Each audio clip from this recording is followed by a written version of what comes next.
Hey guys, tonight we're starting with one of the least desirable job descriptions out there, being an assassin in ancient Egypt.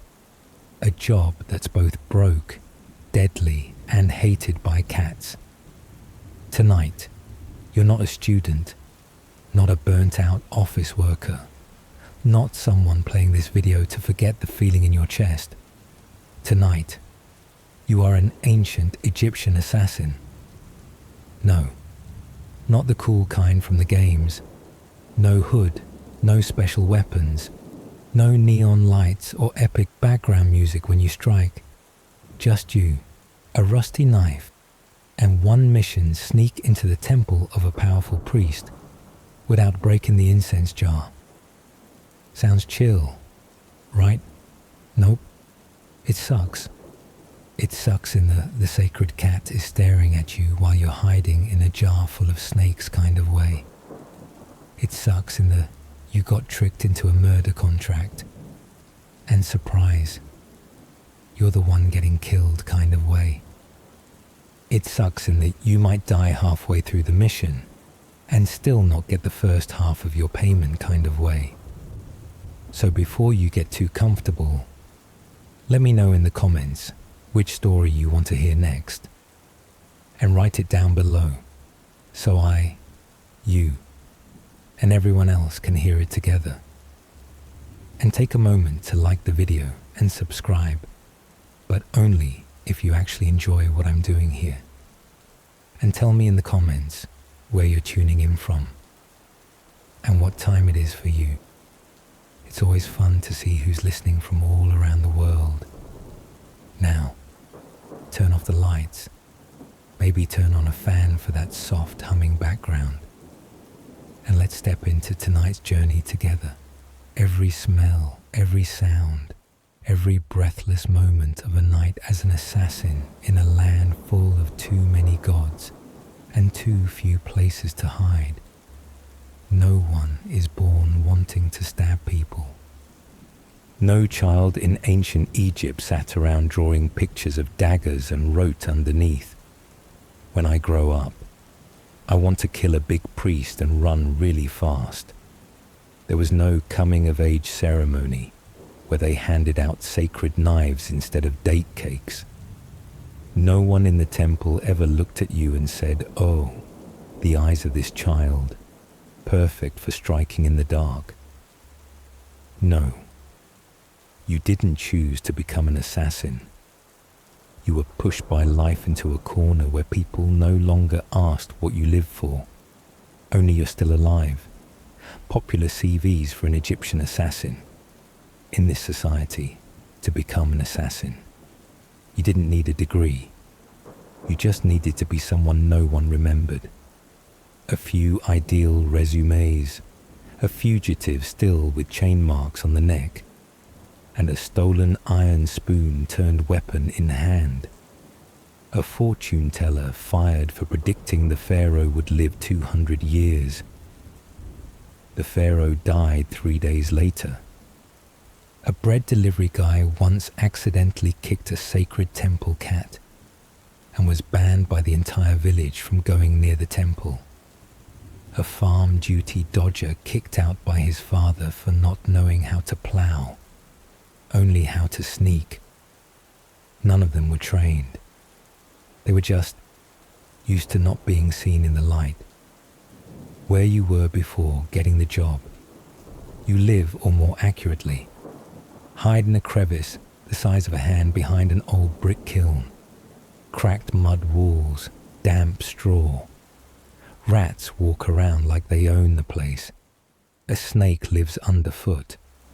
You named it hope, not out of optimism, but because you hope it bites someone else first. Your possessions include a chipped bowl used both for eating and for throwing when a rat climbs on your face. A rusty knife, once a kitchen knife, now just a knife that's still here. A cloak from the previous tenant who left after a mission. No one knows where. No one asks. Meals. Crumbs of dry cake fallen from the offerings to Sobek eaten with shaking hands. Not out of religious fear, but because the cake had cat hair. Each night, you lie down, holding your knife, eyes on the wall crack, and silently think, if I stop breathing tomorrow, at least I won't have to eat moldy bread. The first time you did the job, no training, no good luck wishes, no heroic soundtrack. Just one evening, a blue-lipped man steps into your crevice.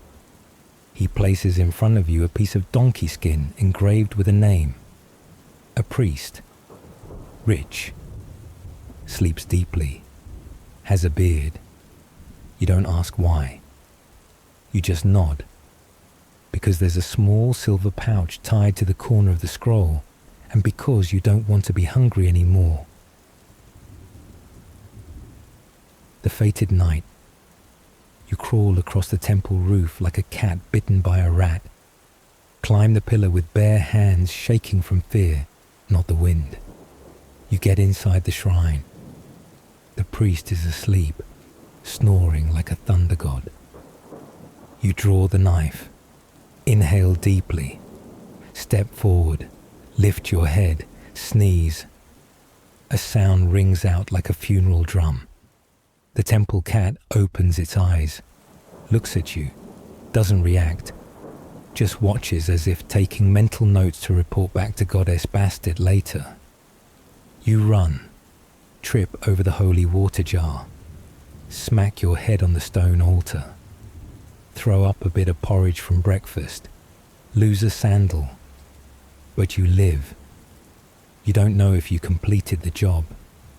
You just know you can still breathe, and that in this profession is rare. No one teaches you how to be an assassin. No one gives you a manual titled How to Stab Without Slipping. You learn on your own, from mistakes, from scars, from the times you ran for your life from sacred cats, temple guards, and a conscience that's not fully dead. And in that tiny mud room, that night, you hold a blood-stained silver pouch unclear whose blood. Lie down on straw and whisper to yourself one time, I survived one time. Maybe I can survive again. Nothing says professional quite like sneaking into a heavily guarded temple with a rusty knife pulled from your sleeve, a rope that once tied onion baskets, and a vial of poison stuffed into dry bread that you forgot to take out before biting. The bare minimum arsenal emphasis on bare what do you have. A dagger bent, rusty, and dull, could be used to stab, or hang clothes on when you're unemployed.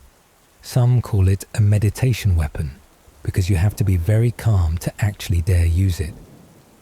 A sisal rope multi-purpose choking, binding hands, hanging others or yourself if tied wrong. Durability, on par with the wet hair of Sobek after a bath. There was once a man who broke the rope, fell off the altar, and pretended to be picking up a ritual bell to avoid getting caught. A vial of poison secret formula, tree resin, altar ash, cat hair accidental, and unproven faith. Might make the target pass out, might also make them sleepy and apologize for not feeling well. A stale loaf of bread, so hard, it qualifies as a secondary weapon. If your knife breaks, you can use the bread to hit. If the bread breaks, you chew back tears in silence. When you don't have a bag, you become the bag. No one gives you a weapon pouch. You are the pouch. Knife hidden in your sleeve, tied with fishing thread. Every time you raise your arm, you wonder, will it fall today? Some missions failed because the knife dropped onto a sleeping temple cat. Result scratched, chased, cursed. Rope wrapped around your belly. Looks like a fashion belt if you've never seen someone tie their waist with rotten string. When needed, you pull it out like pulling your own intestines, both literally and emotionally. Poison vial hidden in bread. One accidental bite. Mission and life both end. One time, the temple cat saw you holding the bread, snatched it and ran off. You didn't dare take it back. You lost your poison. The cat leveled up. You went underground. And when the gear fails, you don't have spares, no repair mode, no Raytech customer support. What you do, have a broken jar shard to replace your knife, a torn cloth strip to replace your rope, a sharp stare to replace everything that no one finds scary. Real-world scenario: knife broke. You stabbed with a chopstick, failed, but memorable. Poison vial shattered. You blew altar ash into your own eyes. Rope snapped. You used your shirt. Shirt slipped. You ran. One hand on your knife, one hand on your shirt, shouting, "This is a ritual. This is a ritual." No one believed it.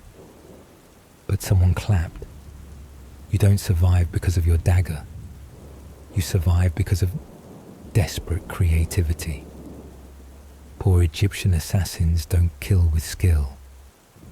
They survive by turning trash into tools, bread into weapons, and fear into fuel. If you see someone hiding in a water jar, mouth full of ash, hands holding a belt made of horsehair, and eyes like they just lost their last sane thought, don't laugh too soon. That's an assassin. And tonight they're still not dead. And you will absolutely mess up the first time in the ancient Egyptian assassin trade. There is no probation period, no demo runs, no "can I try that again?" Please, just one shot, and you're usually trembling and stepping on your own rope within the first 3 seconds. No backup, no undo, no do-overs. Every mission is a full risk gamble with your life, your dignity, and a rusty knife wrapped in a sweat-drenched sleeve. Being an Egyptian assassin isn't like what you read in ancient scrolls or play in modern games. In those, if you kill the wrong person, reload, here. If you kill the wrong person, you get mummified, upside down, in a pickle jar. Common mistakes include showing up late, your target's already gone home, and you're still redrawing the map because your charcoal smudged. Drawing your knife too early, the metallic screech echoes in the silent temple like an impromptu funeral dirge. Climbing the wrong floor, you meet the target's wife, and the cat. The cat doesn't like you. No one does, not even you. Every sound is a nervous breakdown waiting to happen. You step lightly, light as wind, light as cat fur, light as the breakfast you didn't get. Then, click, a brick shifts, not loud, but in a temple. Every sound echoes with mythological authority. Then comes the faint clink of the knife vibrating in your sleeve, the soft roll and crack of your poison vial, like the slow shattering of your career, your stomach growling as you pass the shrine room, echoing like it's harmonizing with the death hymn. Everything you do must be right. Step on the right stone. Breathe in the right rhythm. Absolutely do not sneeze. Someone once got caught just because they were allergic to temple pollen. Death doesn't come from enemies, but from cats, candles, and yourself. You thought you'd die under a spearhead. Wrong. You die because of a cat. The cat doesn't strike you. Just sits, stares, then meows, and everything crumbles after that. Your confidence, your posture, and your position in the Egyptian religious hierarchy. Someone once tied themselves up when the rope around their belly suddenly unraveled like a magic trick. No one asked for. They fell, tangled their arms in their cloak, wrapped their legs in rope, headbutted a water jar, and became the sacrificial offering. No detour needed. Another assassin tried to avoid a candle in the shrine. They brushed it. Hem caught fire. Curtains burned. Carpet burned. So did the temple cat's whiskers. The cat didn't even have time to meow. You had already jumped into the water jar, only to realize someone was already hiding in there. 2 pairs of eyes meet. No one says a word, because both understand this is the final boundary of dignity. In this trade, you're not a warrior. You're someone holding onto their breath tighter than their faith in themselves. One mistake, over. One tiny snap, done. One sideways glance from a cat, and that night, you sleep face down in the dirt wondering, was I born just to fail at the worst possible moment, being an assassin in Egypt? You don't survive on weapons. You survive by not dropping anything, including your self-respect. And other contracts paid in good faith. Only you survived. Again, after crawling over the temple roof, rolling in sacred dust, and getting your hand licked by a cat while hiding under the altar, you're still breathing. Which means mission success. You return, clothes torn, spirit shredded, knife broken. But your heart shines like Ra's morning sun at 6 a.m. I'm about to get paid. Ha! Verbal contract, stomach-level trust, and an empty truth. You remember clearly what the guy who hired you said, the one in the ash-colored robe who spoke like he was selling pastries. Kill this man. Easy job. There's a reward, a silver pouch. Very full, very heavy. You're the chosen one, and you believed him, because you were starving, and the sand blew into your eyes. But when you got back to the meeting point, no one was there. Just a pile of empty straw, a cat licking its paw, and a sign that read, "Closed due to farewell." You asked a passerby, "Where's the guy who hired me?" They answered, "Oh, that guy thrown into the river for tricking people into killing for him and not paying." Cat ate his sandals. The weirdest payments you've ever received. After that, you started to notice in Egypt, there are hundreds of ways not to pay you while still making you feel like you've been blessed. Some vivid examples. A giant loaf of bread, as hard as a tombstone. Before you could bite it, the temple cat snatched it. A 30% discount coupon for your next mission, valid only on days that never exist in the calendar.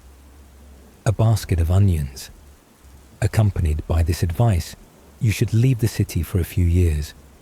Also, don't reach out again to anyone, especially me. A 4-line poem ending with "He who asks for nothing is noble." Those who need money live in disgrace. You read it, nodded, then stole his vegetables for 3 months straight. When you're paid in, silence.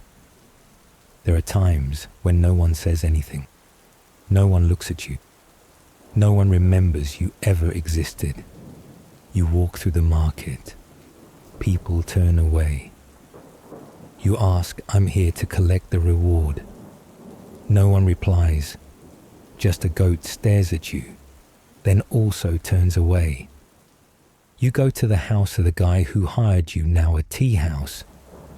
The new owner looks at you like you just asked directions to a past life that guy vanished ages ago. And who are you again?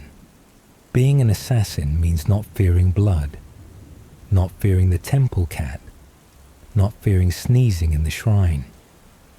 What's most terrifying is when you finish the mission and no one remembers you did. No one pays. No one waits. No one says thank you. You return with a new scar, broken sandals, and a question in your heart. What did I just kill for a promise? An imaginary silver pouch, or just to avoid staying home that night? And if tomorrow someone comes again, says again, do it, there will be a reward. You'll look at them, smile, and say, wire it first. You're no longer an assassin, not because you failed, not because you got caught, not because you gave up, but because no one needs you anymore. You used to be a whisper, a name no one dared speak, the one who never failed, the one who left no footprints, the prepaid shadow in the night. There were people who once looked at you with fear in their eyes, clients who whispered when you passed, "That's him, don't stare too long." But now you could stand in the middle of the market, knife in hand, black cloak on, smoke still clinging to your hair, and no one would turn around. Not because they didn't recognize you, but because no one cares who you are anymore. You live in a room no one remembers. It used to be a hostel, then a hideout. Now, just a shell. Cracked walls, torn roof, dust thick like memories no one bothered to wipe away. The straw on the floor is just a pile of scraps. The part where you used to lie has been taken over by rats. Your one eating bowl chipped, but not broken. Like you once thought of fixing the roof, then gave up, because the rain reminded you that you could still feel cold. The cat, the only one still watching you. That cat, old, worn, not beautiful. It once stole your bread on your first successful mission. Once scratched your hand when you crawled under the altar. Once sat atop the temple when you drew your knife looking at you like one more time. Now it still comes. Doesn't ask for food. Doesn't rub against you. Doesn't leave. It just sits in the dark, its eyes glowing like a question suspended in air. You're not dead yet, strange. And you look back, I thought the same. A visit with no light. You lie there, not sleeping. Not because you're worried, but because you don't know what to do if you wake up. And then something appears.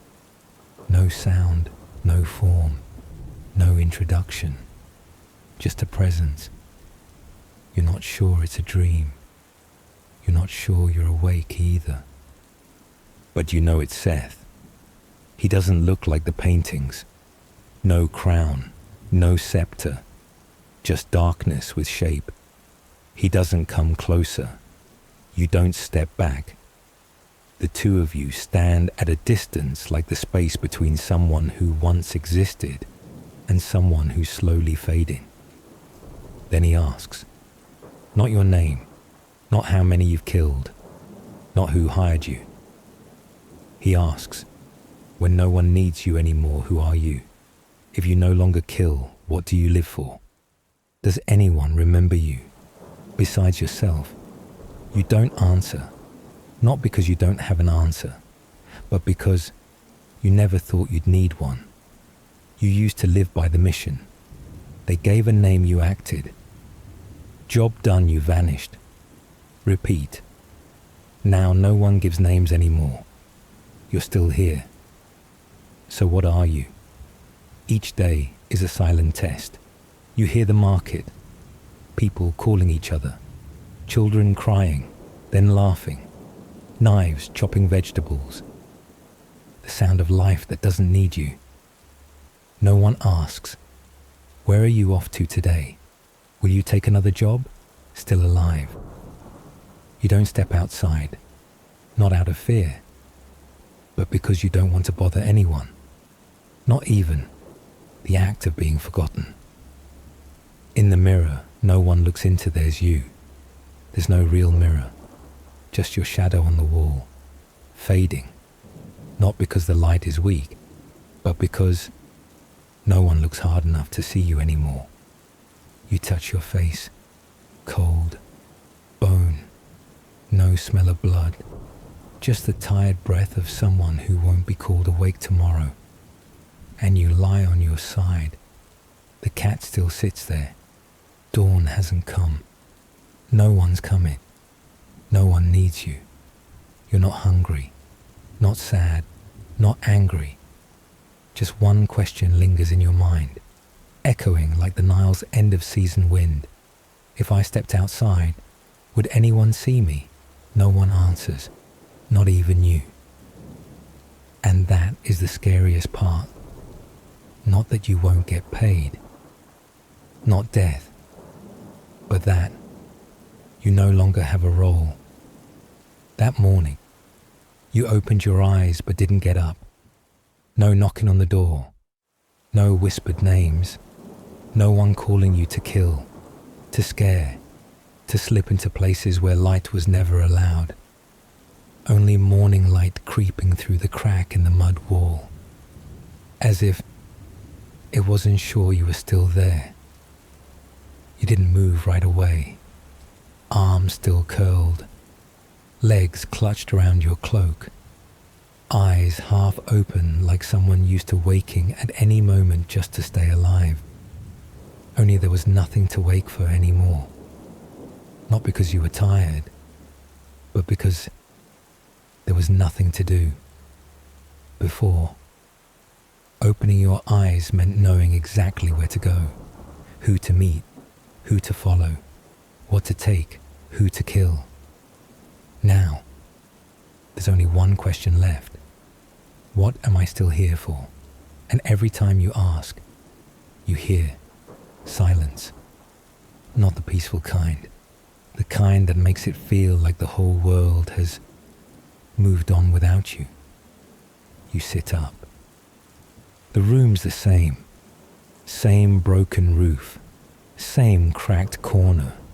Same chipped bowl you kept, because it was the one thing that might still remember who you are. But something has changed. You're starting to feel like you don't need to get up anymore. Not because you want to stay lying down forever, but because what's the point of rising to eat what? To speak to whom you used to be a tool, sharp, efficient, and now stored in a drawer no one opens. You sit up not because something urges you to, but because lying too long makes you forget you're still alive. Your back aches. The straw pillow is damp. There's no blanket. But the coldest thing in the room is the thought that no one needs you anymore. Before, you breathed to match silent footsteps. You breathed to count the timing of the guards. You breathed to avoid making a sound louder than a leaning statue. Now, you breathe because you haven't stopped yet. And you're not sure if there's any reason to continue. A morning without orders. No names written on donkey skin. No coded mark beside the window frame. No coin placed in the water bowl on your doorstep. No one comes. No one remembers. You used to have a schedule. Used to have jobs. Now you have a wind calendar. You check which crack the breeze blows through today. And listen, does it sound like a voice? You step outside. No one notices. The market is still open. People still argue about rice prices. An old woman still sells onions. Eyes that don't meet anyone's. A child holds a cat not yours, but with eyes exactly the same. You walk past. No one turns. No one stops. No one says that's him. Be careful with that man, and that's what chills you. Because forgetting isn't loud. It passes through you like wind, and doesn't even leave dust behind. You buy an onion, not because you need one, but because you need someone to see your hand and know it's still useful. The seller says nothing, Just take the money. No questions. No change. No eye contact. You return. The room is the same. No one waiting. No cat. No questions. No message slipped under the door like the old dangerous days. Just you, an onion in your hand, and a shadow on the wall no longer shaped like anyone. You used to think surviving was an achievement. Now you think surviving forever might be punishment. You lie down again, not to sleep, just so you don't have to stand. The room darkens, not because the sun set, but because your eyes stop looking for anything to follow. You used to have maps, used to have routes, used to plan every corner, every place to go, every person to touch. Now, there is no destination, and you understand there's no new mission, not because it isn't time, but because no one needs it anymore. You think of the questions no one ever asked. The first time you killed, were you shaking after the 10th job? Could you still sleep? Have you ever taken the wrong target? Have you ever wished to be forgiven? No one asked, so you forgot you were supposed to answer. Night doesn't fall because you need rest. It falls because the light knows you're no longer looking for it. You breathe, slowly, not to live, but because. There's no reason yet to stop. No one left to kill. No one left to say I need you. No one sending messages. No one worried you'll be found out. Only you in a small room, in a vast world, inside a history with no space left to write your name in. You expected nothing from that morning, just like the 14 mornings before, and the 38 before that, and probably every morning that might come, if might come, is still a thing. You had no work, no knock on the door, no assignment. No one needed someone dead. No one needed you alive. You got up, not because there was something to do, but because lying down too long makes you unsure whether you're still a person or just a bundle of straw blending into the mat. The room was the same. The wall still cracked from the roof down like the old scar on the neck of a forgotten god statue. The wooden bowl you used for water now held dust. The knife that stood beside you through more than a dozen missions now lay quietly on the beam, tied with old string, like an object no longer used, but not quite ready to be thrown away. You drank a sip from the chipped stone jug. The water was warm, not because you heated it, but because the sun had been up for hours, and you didn't care anymore. Then 3 knocks at the door, not strong, not hurried, not familiar. You thought you imagined it. No one's come here in a long time. Since you stopped being the one they hire, this house had slipped off the map of the world. You stepped out, not quickly, because you weren't hoping. Outside, no one. Just a small, square-folded piece of cloth placed on the cracked ground. Looked like a handkerchief. Old, faded, but dustless, which meant it had just been left. You looked around. No one. Even the cat from yesterday didn't show up. Only wind from the end of the alley, carrying the scent of baked bread, dry sand, and something unfamiliar meaning. You unfolded the cloth, handwriting, not neat, not clear, but just steady enough to read every trembling stroke you once saved me. 12 years ago, I never knew your name, but I remember. Thank you. That was it. No signature, no instruction, No reward, no next request. And you stood there, holding the cloth. Your heart didn't race, but your lungs, they felt a little wider. You remembered. That job wasn't a contract. No one hired. No one set a price. You were just passing by, saw a child tied up, punished for stealing offering bread, was about to be whipped. You for some reason lied to the guard, imitated a priest, shouted like you were possessed by a god. They panicked. You untied the child and ran, never asked a name, never looked back. You forgot, filed it away as a trivial event among the hundreds of blood-stained ones you had caused. But now, an old piece of cloth reminds you someone remembered. You sat down on the doorstep. Wind brushed your forehead. Not hot, not cold, just real. You didn't smile, didn't cry, didn't feel poetic emotion blooming. You just breathed a breath not forced, a breath you didn't need a reason to keep. You looked at the cloth. It was wrinkled, like everything else in your life, but it hadn't been thrown away.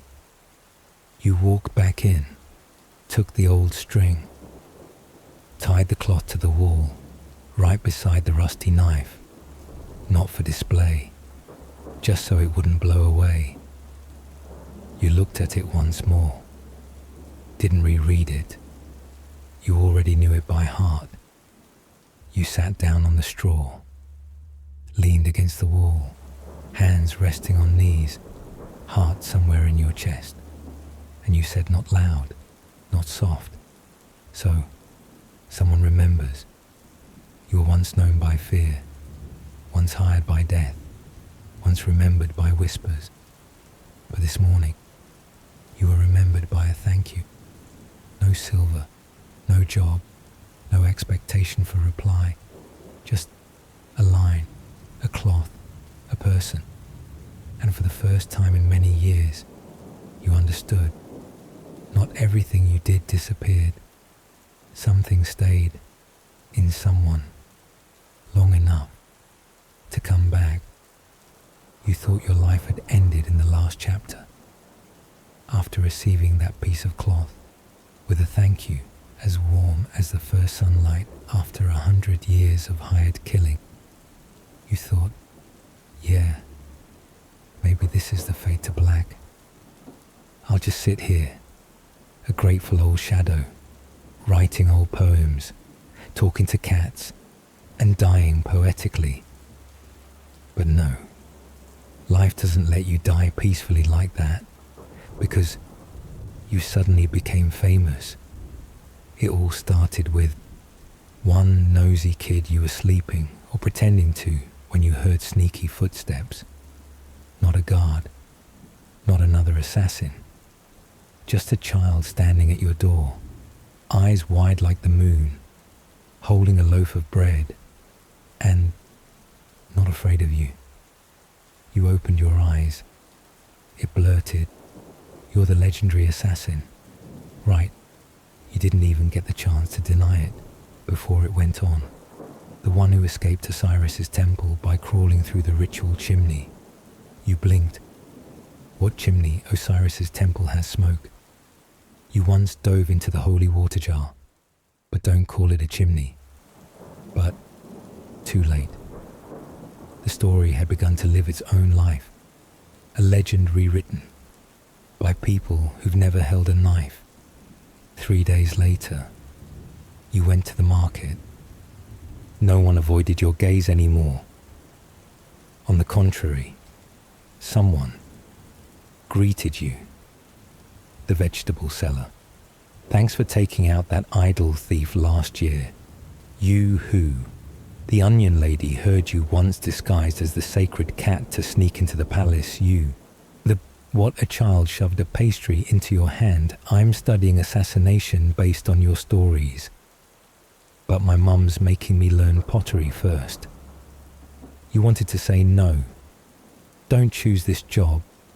There's no pension, and cats don't really like me. But you said nothing. Just ate the pastry. Because free food. And you're still broke. Distorted memories. Second career every day that passed. You heard retellings of your own legend from others. You swam upstream the Nile to kill a target on a boat. Actually, you fell in during a chase and floated like a stunned fish. You can kill with just a stare.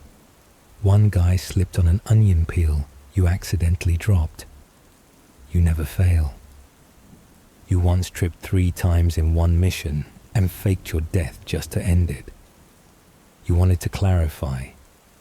Wanted to shout, "I'm not that cool." I once got clawed in the face by a temple cat mid-ritual. But then, you realized, yeah, if my life used to be a ridiculous survival game, then at least now, it makes people laugh. And then, you became the old man who tells stories at first. You just shared a few small tips with the neighborhood kids. How to climb a wall without ripping your cloak. How to mimic a priest's voice when caught. How to run zigzag to avoid your own emotions. They laughed. They got excited. They came back the next day. You told them, "I'm not a teacher. I don't teach killing. I just tell stuff no one asked about." But then, one kid shyly asked, "Do you regret it?" You stayed silent, looked at a dust speck floating through the light, then smiled, nodded. "Yeah, but not because of what I did. More because of what I didn't do, like saying sorry, like keeping a cat. You used to be an assassin. Now, you're the surviving memory of yourself. You used to live in silence so no one would know who you were. Now you survive because a few people talk about you right, wrong, ridiculous, exaggerated. Doesn't matter. What matters is you haven't been forgotten. And for the first time in your life, you tell your story. No hiding, no acting, no running, just telling and smiling and living. You used to think you'd die without ever having to explain that I'm not a bad person. I just had the wrong skills at the right time. I never liked killing. I was just good at it. But then one day, the kid who always brought you bread sat down in front of you, holding a reed pen, eyes wide. He said, "Tell me, the real story. Not the one where you killed 3 people with a single glance." You stayed quiet, because that glance was actually a neck cramp, and one of the 3 men fainted thinking he'd been cursed. The real story, not shiny, not heroic. You started. "I once ruined a mission because I farted too loud." The kid looked up, didn't laugh, waited. You continued, "I once sneaked into the wrong room, stabbed a priceless vase by mistake and cried a bit because it was a waste." He wrote it down, carefully. You didn't know why. Maybe for a book, or to tell the other kids. You didn't care anymore. As long as someone was still listening. Mistakes no one asked about, but you still remember. You once drew your knife too early and stabbed a wooden pillar. Knife broke. So did your self-esteem. You once pretended to be blind to pass a guard post. Forgot to keep your eyes closed. Got caught because you blinked too much when asked, "Can you see me?" You once climbed a temple roof. Got pooped on by a sacred bird. Slipped. Fell. On a cat. Cat scratched. You screamed. You were discovered. You survived. The cat survived. But after that, every temple in the region put up signs. No assassins on the roof, especially if wet. The dumbest mission, an onion. You were hired to assassinate a priest. At night, you sneaked into the temple perfect, no trace, until you stepped on an onion. No, it wasn't a trap. Someone was just cutting onions on the temple floor. You slipped, fell, knife flew, knife stabbed, a statue of the god. Statue collapsed. Echo. Loud, very loud. You ran before getting caught. You heard a priest shout, "It's a sign. Seth is angry." You got home, laughed, alone. Then picked the onion still stuck to your tunic, cooked it with porridge, salty, not because of salt, because of tears, and you didn't know if it was from the onion or failure. You confessed. No courtroom. No one forced you. Just some kids sitting in a circle, listening to you like a fairy tale, where the main character was kind of dumb. You didn't hide anymore. I once said sorry to someone I was supposed to kill and didn't kill them. I once killed someone because I was paid a lot, then found out they were innocent. I once refused a mission because the target was an old woman who once gave me free onions. I don't regret killing. I regret not living like someone who could be forgiven. And then you told them about the final mission. Not your best one, not the most famous. The one where you were paid properly, on time, the full amount. No one died. You were just a messenger for a couple who wanted to escape an arranged marriage. You went, delivered the letter, got the reply, brought it back, and they disappeared, together. No one knew where. No one hired you to kill anyone. You remember it was the only time your job ever felt sweet. You're not good at storytelling, but people still listened. You don't need to be forgiven. Just want someone to understand that you once tried to do the right thing, even if sometimes right just means not slipping on an onion again. And there really should have been a basic training class, at least on how not to expose yourself. You had no license, no mentor, no syllabus, no orientation day like welcome to the deadliest career in Egypt. We hope you survive at least 3 missions. None of that. All you had were scars and memories half true, half forgotten. But today, for the first time in years, the village kids gathered around asking for your professional tips. Not because they want to kill, hopefully not, but because they're curious and you're ready to tell them. Not for glory, but because, apparently, you're still alive to warn someone else. Silence isn't a skill, it's a reflex after making too much noise. You once walked past the temple gate at night. Once, very successfully, until one time, you wore new sandals. They squeaked, every step, sounded like a sacred snake getting a back rub. The guards didn't catch you, because you tripped on your own robe, broke your nose, bit your tongue. After that, you learned silence isn't the absence of sound. It's accepting that you are noise and learning to blend into other sounds. Never carry an unlabeled poison bottle. You once confused your poison with your shampoo. At night, getting ready, you poured it on your hair. By morning, your hair was as smooth as Ra's sacred animal, then fell out in chunks. You didn't die. But the target saw your bald head and thought you were a priest come to offer spiritual advice. They gave you bread, water, and asked for marriage counseling. You came home without a kill, but with a poem about the price of improper hair care.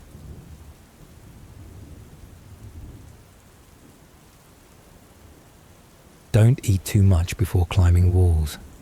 Sounds simple, but you once ate 3 bowls of porridge before a mission.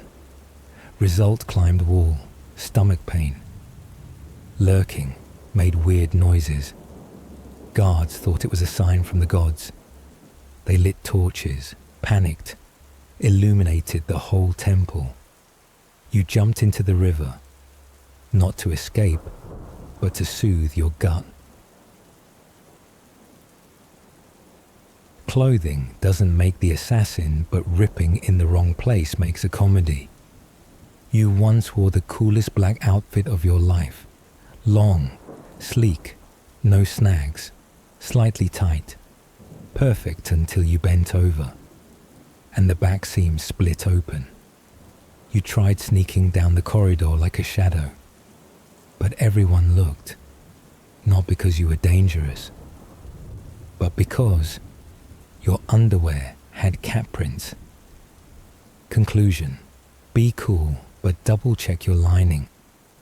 And remember, cats don't forgive, especially when they're printed on your butt. Legends exaggerate, tell your story before someone else tells it for you. You once fell from a temple roof because you slipped on a dead rat. True story, not epic, not worth remembering. But 2 weeks later, kids were saying you rode the night wind like a divine shadow. You wanted to object, but then someone gave you dried fish and a plastic flower wreath.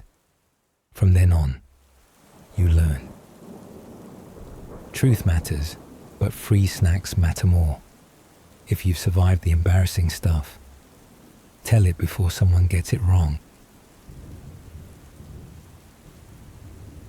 Slow won't kill you fast is how you smash into stuff. One time you were late, you ran like a cat was chasing you. Slipped through the gate, past the statue, over the platform, and smashed your head into the edge of Anubis' statue. Result: unconscious. Mistaken for a sacrifice. Woke up, already bathed, oiled, and laid out on the altar. Took you 4 days to escape, and now the village remembers you as the most gracefully laid offering of the rain festival. An onion can change your fate, or at least your grip on the floor. No need to retell the infamous onion slip. But the lesson lingers. Always check the floor. Never underestimate vegetables. And if you ever write an assassin's manual, include the section identifying and avoiding hazardous seasonings.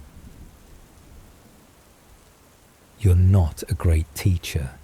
You don't teach stabbing. You don't teach hiding. You just teach how to survive after doing nearly everything wrong. And the kids, they don't learn to kill. They learn to laugh before they have to cry. And you, after all those years being someone else's shadow, for the first time, stood in the light and said, "These are the things no one teaches you." And I had to live a long time just to be able to tell them. Because who throws a retirement party for an assassin? You didn't plan to leave. No retirement announcement. No thank you letter. No tea party. No farewell hug from a cat though. You admit that cat did look at you with slightly less hostility that day. You just felt maybe it was time. Not because someone said so. Not because anyone needed you to. But because it seemed like you'd finished telling the story. That morning, the weather was nice, which meant suspicious. Egypt rarely has pleasant weather without hiding something behind it. You learned that the day the sky was too calm, and a rat fell from the roof into the mouth of the target you were about to assassinate. But that day, it really was peaceful. No one knocked. No one asked you to continue the story. No one brought bread. No cat scratched pillows. No children squealed over the seat next to the assassin. You sat, drank lukewarm water, looked at your old knife like a roommate who never spoke but was always there, and you thought, maybe this is it. Leave before I turn into a statue. You didn't pack much, just the rusty knife not to use, but to not leave behind, a small pouch with dry bread, an old string, and the cloth with the thank you message. You put on your cloak, the one that helped you sneak into 3 temples, 4 bakeries, and 1 uninvited wedding. Now it's wrinkled, torn, smells like cat, and very you. You walked. No one stopped you. No villagers looked surprised. No one asked, "Where are you going?" Not telling more stories. No bread this morning. What will you eat? Only one kid ran after you. Didn't say a word. Shoved an onion into your hand.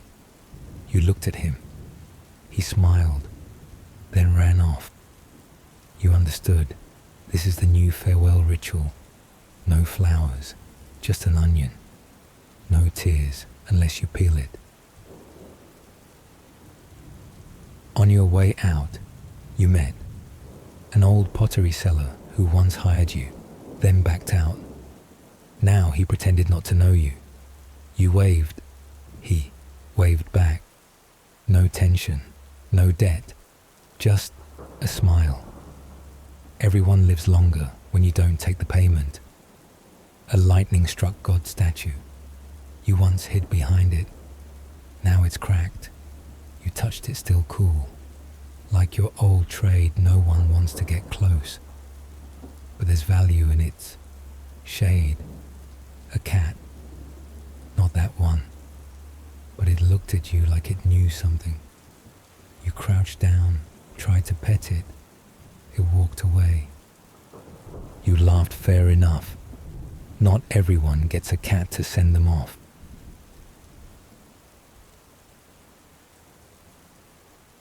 You reached the riverbank not to leave, just to sit.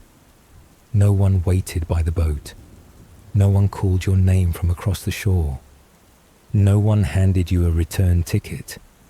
You sat, back slightly bent, arms on knees, drawing circles in the sand with your toes.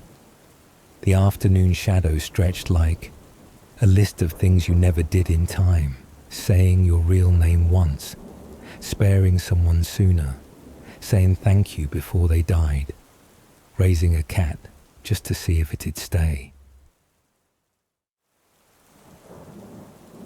And then someone came, not many, just 3 kids, and an old woman. No one said we came to send you off. You're a legend. Thank you for teaching us. They just sat, quiet, looked at the river, ate pastries. One kid bit into the onion. You asked, "Doesn't that sting?" He said it does, but it's yours. You looked up, smiled for the first time in years, not because someone needed reassurance. You didn't get a farewell party, no grand ceremony, no speech, no plaque, no cake with candles. You just had an uninterrupted afternoon. A riverbank that didn't ask where you were headed. A few kids that didn't need a lecture. An onion. And a very strange feeling you had been sent off. Even though no one threw it. Even though no one said goodbye. But they were there. And they remembered. And in the life of an assassin, that was more than enough. And some you don't even remember getting you. didn't carry much. A cloth bag, a rusty knife, a thank you cloth, an onion, and a body like a broken map folds, tears, and faint scribbles that say injured by something. Don't know what. Slipped off a temple roof because a bird dropped a bomb. Location back of the neck, left side, slightly raised. Origin.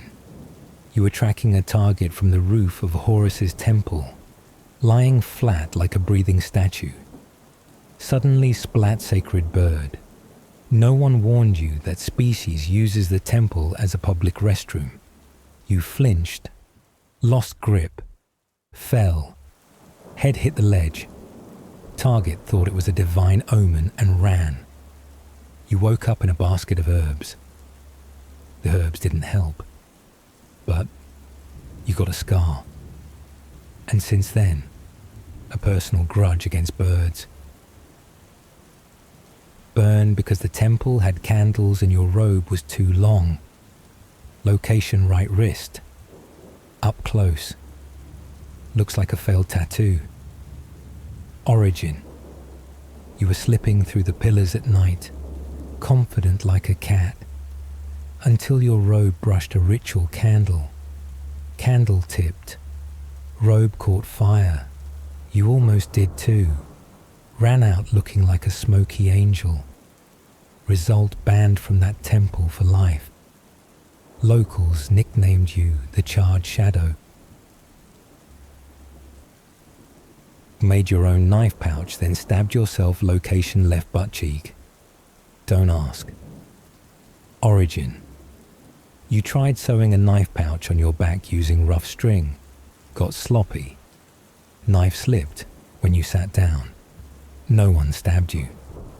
You did it to yourself. The wound wasn't deep, but the shame, bottomless.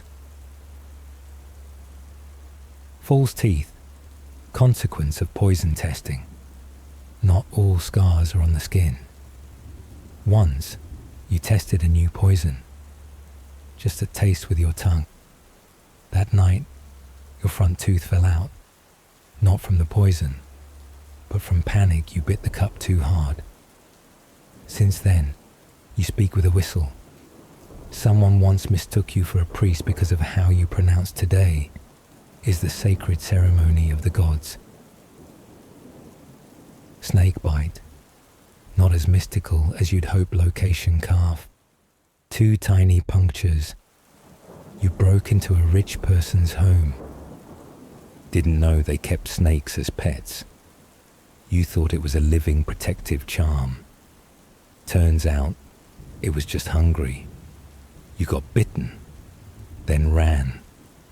Not from the venom, but from the embarrassment of having to report mission failed due to pet-related injury. Inside your head, no one sees but you do, every day. This is the only one you can't show. No marks, no blood, no witnesses, just the sigh you let out every time you tell a story. Once, you were supposed to kill someone. You didn't. Not out of conscience, but because they looked at you like they too had lived a nameless life. You walked away. No one died that night. The next morning, you locked yourself in for 3 days, not hiding, just trying to figure out who you are if you're not the person who makes people disappear. Akisi, and you wrote them down not for anyone, just to remember you sat under a tree, hands trembling, scribbled scar 1 bird, scar 2 fire, scar 3 self-inflicted as usual, scar 4 fake tooth don't test poison, test people first, scar 5 don't touch pets, scar 6 still alive, unclear why.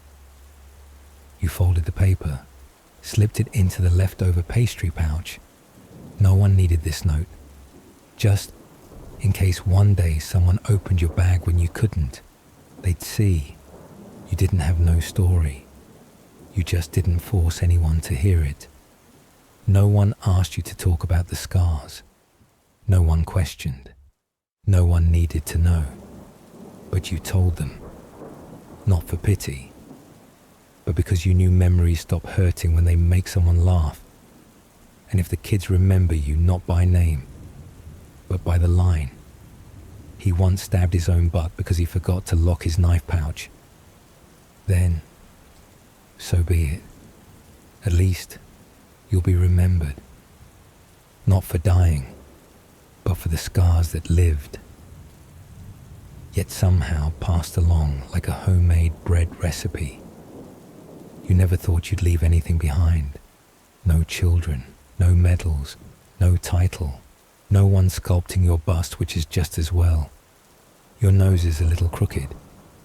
What you did leave behind were footprints on temple rooftops, a cat with complicated emotions, and a bundle of rumors like he can kill with his breath, which, to be fair, was due to your love of raw garlic. Then one day, as you were quietly chewing dry bread with an onion, the kid who used to slip you snacks sat down, eyes shiny, hands trembling. "Sir, I want to learn your craft." You nearly choked on your bread, not from emotion, but because the bread was too dry, and the phrase "your craft" was soaked with trouble. You grunted, "You mean assassination?" He shook his head. "No, I mean living like you. Not seen, not remembered, but still, there at the end." You frowned. This was legacy. You weren't prepared for this. Didn't even have a soft enough seat for storytelling. So you pulled over some straw, sat down, took a breath, and began. "Don't leave behind fame, leave behind laughter. You said people won't remember how many you killed, but they will remember how you tripped over a cat and lived to tell the story with a voice so gentle." No one got scared. Another kid chimed in, "Like when the snake bit your butt." You nodded. "Exactly. And that's why cats still smirk when they see me limping."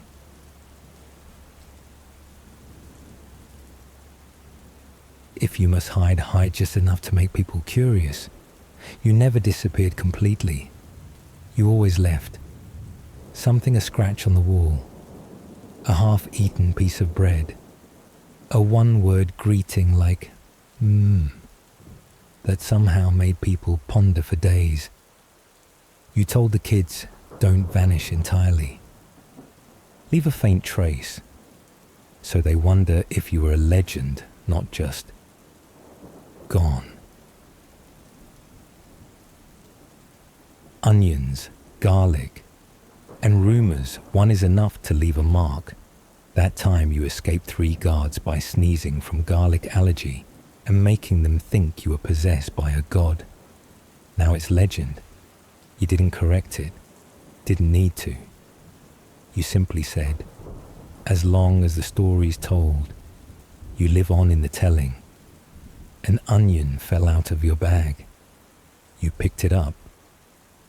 The kids looked at you like you just retrieved a sacred scroll. Be honest, or at least don't fake it all the way. You once spared someone not out of mercy, but because their voice sounded like your mother's.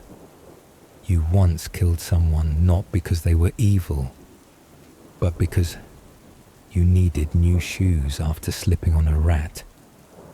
You told them every decision has a ridiculous reason behind it. Be honest about that. And tell it when someone asks. The kids nodded, like they were absorbing life philosophy from an unstitched wound. No one's asking for your legacy, so if you pass it on, pass it clean. You wiped your hands on your shirt, pulled out a small pouch. No weapon, no farewell letter, just a folded notebook filled with failed missions, clumsy slips, a list titled "People I Almost Killed but Forgot Why." You handed it to the kid. He took it with both hands, eyes teary, like holding a message from a generation no one fully understood. You never thought you'd leave anything behind. Turns out the smallest things last the longest. No one made a statue of you. No one wrote history about you.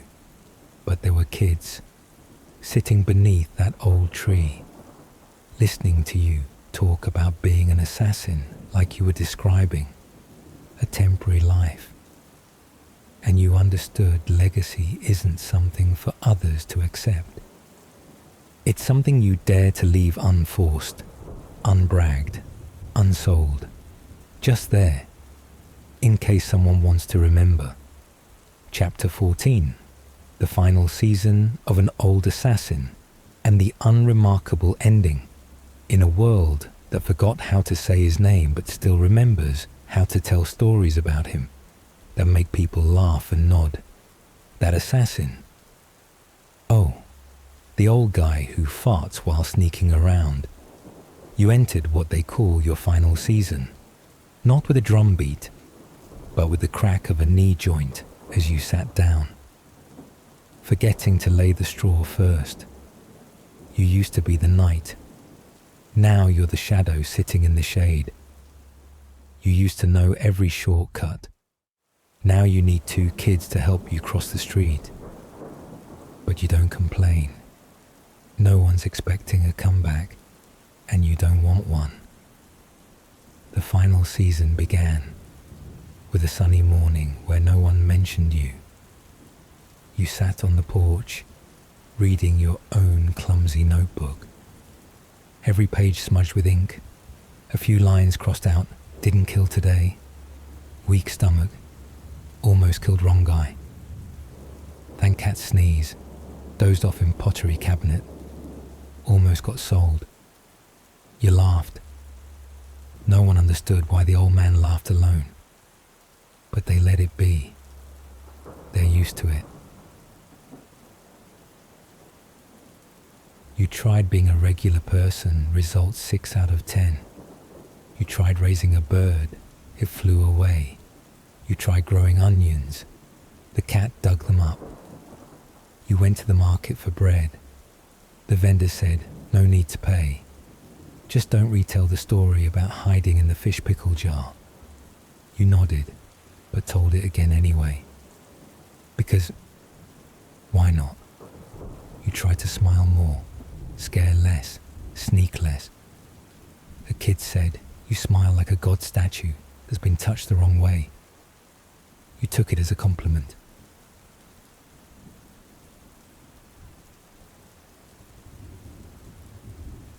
You packed your things not to leave, but just to look back. In your old leather bag, a rusty knife still not thrown out, just in case. A pouch of dried onions no longer fragrant, just symbolic. A piece of string once used to strangle, now used to hang the water jug. A misspelled scrap of paper. "Thank you to the man who didn't kill me." You folded everything, placed it in a wooden box, scrawled on it with charcoal. Not an artifact, but don't throw it away. And you didn't die. You had transitioned. You weren't assassinated. Didn't lose your mind. Didn't fall off a roof again because you stopped climbing them. You just went from the one they whispered about to the one who sits by the river and tells stories. Kids still come. They don't ask how to kill anymore. They ask how not to slip on straw when stalking, how to lie just enough to sound true, how to spare someone and still keep assassin swagger. You answer with just one line, "I don't know." I just outlived the people who tried to do it right. You see yourself not in the mirror, but in their eyes. One kid asks, "Are you happy?" You think, "Long, very long." Then reply, I think, "I had a few memorable moments, and the rest was stupid enough to make people laugh." If that's what they call happiness, then maybe. I got close. And so, you prepare for the final season, no fanfare, just onions. You buy onions, chop them, dry them, pack them into small pouches, label them for emergency tears or aura deflection, slippery caution. If dropped, it's a sign. You press them into the hands of idle kids, as if passing on sacred scrolls or just leaving something behind. They don't get it. They laugh. You laugh too. You don't have a grand final season, no ceremony. No drums, no gongs, no tragic score as you retreat from the assassin's life. Just a bag of onions, some laughs blurred by the breeze, and a handful of young people talking about you not by title, but with cheerful voices like he lived, and lived in a way no one else quite could. And that is enough. You once imagined your ending would be dramatic. Fire, smoke, sacred cats howling, temple drums beating like August rain. Instead, you're sitting under the porch, scarf wrapped around your neck like an old man who catches chills, holding a pouch of onions, and writing a letter. No one told you to write. You just felt like you should. Not sending it to anyone. No stamp. No bird courier birds hate you since that rooftop incident. You just took some paper, dipped the ink, and wrote, "If someone opens the old wooden box after I disappear here, are a few things I never said. Not because I'm profound, but because no one asked at the right time. You sat down. The ink bled a little. Maybe your hand trembled, or maybe the ink knew this was goodbye. First line.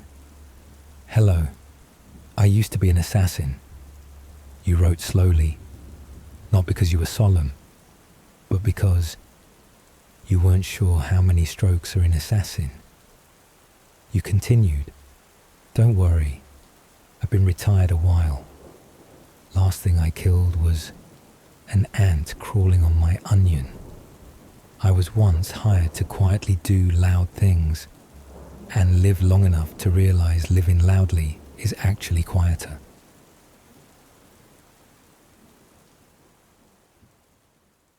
You tucked in a slice of dried onion, not for nostalgia, but because it smelled empty. That slice had fallen from your pouch during your last story. A kid picked it up, sniffed it, then handed it back. You kept it. Nobody keeps onions, except you. And you thought, if I go, at least I'll leave something that can bring tears naturally. Écœur. Things you never said aloud. You once trembled so hard you hiccuped during your first job. You once fell asleep on a target's rooftop and woke up when they were eating breakfast. You once spared the wrong person and felt strangely light afterward. You once thought, what if I sell bread instead? Then reconsidered. No, I'd crush every roll out of habit from gripping blades.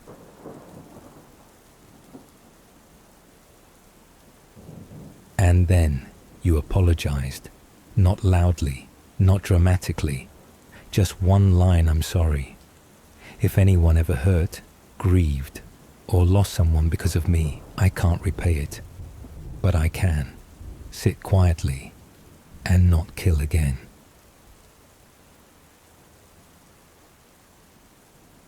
And then you told another story, because you couldn't write for long without telling something weird.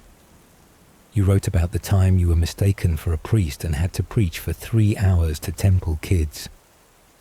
The time you were almost arrested for squatting too long near a well. They thought you were casting a spell. The time you saved someone just because they gave you raisin bread. You ended with, if you made it this far and didn't give up, I'm sorry, there's no reward. Just a thank you for reading, not because you wanted to stay anonymous, but because you weren't sure if your real name meant anything to anyone anymore. You had many names, the Sleepless One, the Shadow, the Walking Darkness, that Onion Guy. Now you just want one name enough for a cat to recognize, and for people not to be afraid anymore. You folded the letter, slipped it into your pouch, and waited. No appointment, no set hour. You just knew one day someone would come, or not, and you'd go. No boat, no send-off, no farewell speech. Just, you knew it was time. And you didn't want to leave like a shadow, but like an old man with onions who had told all the stories no one else thought to tell. You once lived nameless, killed without words, left no trace, and now you left an unsent letter. Maybe someone will open it, laugh, smell the onion, and say, yeah, that was him. And if someone asks, what did he leave behind? The answer will be a pouch of onions, an old notebook, and some stories no one believed but no one wanted to forget. In April of 1155 BCE, there was an assassination plot from within the royal harem of ancient Egypt targeting the king, Pharaoh Ramses III, 1186-1155 BCE. Queen T, the second of Pharaoh Ramses III's 3 wives, along with her son, Prince Pentuer, 1173-1155 BCE, planned to assassinate the pharaoh in the 32nd year of his reign. Ta wanted her son to inherit the throne, while the chosen heir to the throne had already been Amun-Hirkop-Shef, later Pharaoh Ramses IV, who ruled from 1155 to 1149, the son of Queen Titi and the eldest son of Ramses III. The king was killed, but the coup plot failed. Pentuer and several other conspirators involved in the plot were brought to trial and were forced to commit suicide, according to a judicial papyrus. You're living around 1155 BCE in the harem of Pharaoh Ramses III. If you think this is a place of falling petals, flowing silk, and beauties dancing in incense mist, then you're right, but also very wrong. Yes, there's silk. Yes, there's incense. But there are also assassination plots, tears mixed with perfume, and a concubine learning how to kill with her eyes. As the floor washer's perspective, the one who lives in the middle of everything, yet is never asked for an opinion. My name doesn't matter. Around here, I'm just called the one who washes the floor. I wake before the sun and sleep after everyone's out of words. I have no power, no relatives, no bed of my own, but I have ears. And the harem is a place where you hear everything if you know how to stand at the right corner of the wall.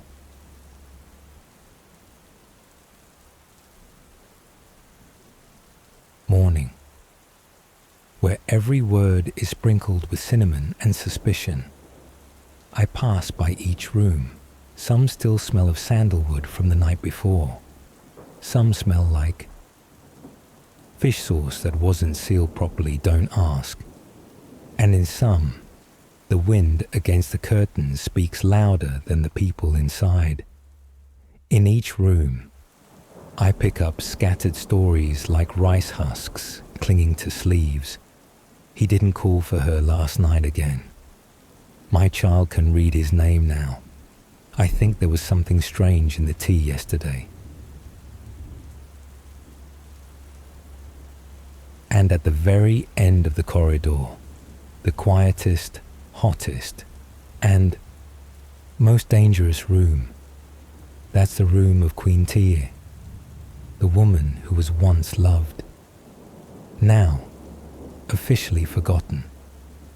Her son Prince Pentaweret was not chosen as heir. She doesn't say it, but you can feel it every time you wipe where she sits, still warm with resentment. One night, there was a tea gathering. No one called it a meeting, just a few people invited for tea. In an old room next to the broom closet, a place no one visits, because lots of spiders. Tie sat in the center, didn't say a word for the first 2 cups. People whispered about the upcoming ritual, the weather, who might be pregnant. Then Tie spoke, her voice soft like someone pouring honey over a cut. So glad the pharaoh is still in good health. Though, at that age, headaches often come in the heat. The whole room went silent like swallowing a hair strand. Then she poured tea. No one said another word. No one asked, "What do you mean?" But when they left, everyone walked slower, as if they had just agreed to something. I wasn't part of it, but I cleaned up. After I saw the footprints that turned back halfway, I saw the teacups left unwashed. I saw Tia's eyes when she stood alone in the end, no longer able to wait. And that night began a series of small changes. The gate guard was replaced. The cook was sent on holiday. And the poison storeroom keeper had a strange midnight conversation with a handmaid no one knew. I wasn't asked. I wasn't allowed to tell. I just cleaned where the tea had spilled and remembered not to clean too fast, because sometimes a spill marks a decision. And you, the one listening to this at 3 a.m., if you ever thought an Egyptian harem was only song, dance, and perfume, then you've never lived there as someone who knows everything but is never asked. Good night. And if someone invites you for tea at night, check the temperature of the cup. My son, I've thought it through. You will be king. She said that on a moonless night with only one oil lamp lit, and I was halfway through a fig that tasted like my own dream, bland, soft, and easily crushed. As a child, I once saw the throne. From behind a curtain, my name is Pentaweret, Prince, one of many princes. So many that if we lined up, we could form a chain from the Karnak temple to the eastern desert. When I was 6, I was brought to a ceremony for the god Ra, not to take part, just to sit behind a curtain, between 2 stone pillars carved with cats. From there, I saw my father, Ramses III, step out, glowing like a god who walked into the wrong event. He was lifted by horns, drums, and 3 layers of priests, as if his political weight exceeded his body weight.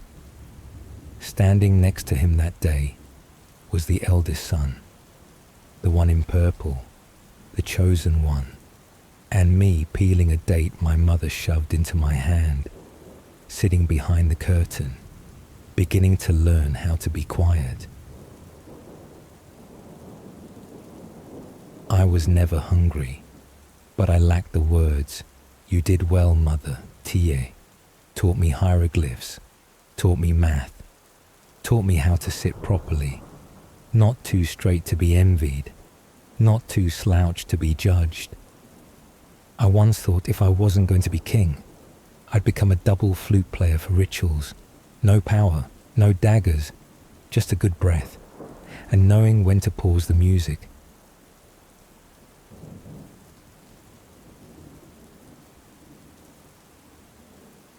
But then came that night, the night she handed me a kingdom.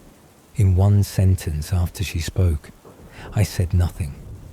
Not because I agreed, not out of fear, but because I didn't know if it was a real sentence or a feeling dressed in hot tea. I went to my room, lay on my side, counted lizards, counted cracks on the wall that looked like a boat, counted how many times my father had said my name correctly, not even 10. Every time I closed my eyes, her words echoed like the only note of a wedding tune played off beat. You will be king. What did I think I thought? If I agreed, there would be blood.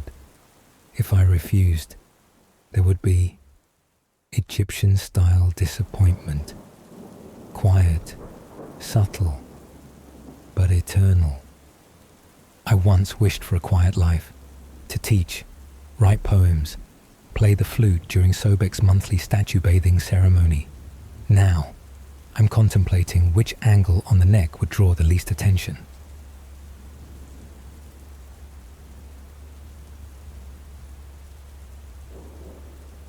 Then I met him, the chosen one. His name was Kaimwaset, but no one used it. They called him the chosen one, like a rare bird offered to the gods. We met in the morning, under the old fig tree in the palace courtyard.